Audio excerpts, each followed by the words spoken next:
Di materi ini ada pertanyaan untuk kelas 8C. Yang pertama, pertanyaannya yang bisa menjawab boleh angkat tangan, oke? Yang pertama, apa yang dinamakan bangun ruang? Ada yang bisa menjawab? Oke, boleh Media? Bangun geometris berdimensi 3 yang memiliki lebar, tinggi, dan kolom. Ya, betul. Itu bangun ruang ya. Bangun ruang itu adalah bangun geometri yang memiliki dimensi 3. Ya, ini dimensi 3 di mana terdapat volume ya, yaitu volume itu apa? Sisi ya. Lalu ibu pertanyaan kedua ya. Apa saja bangun ruang itu? Ada yang bisa menjawab? Boleh? Kubus, balok, prisma, dan limas. Kubus, balok, prisma, dan limas. Betul.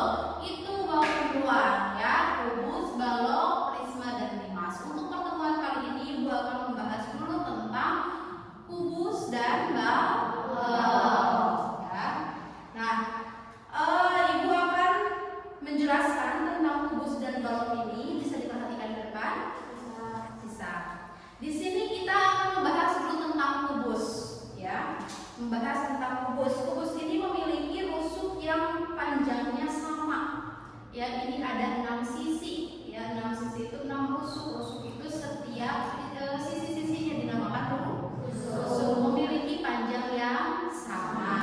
Nah, lalu memiliki volume juga. Volume itu isi, ya. Isi di dalam volume ini dinamakan volume ya. Isi di dalam kubus ini dinamakan volume. Itu tentang kubus. Lalu di sini ada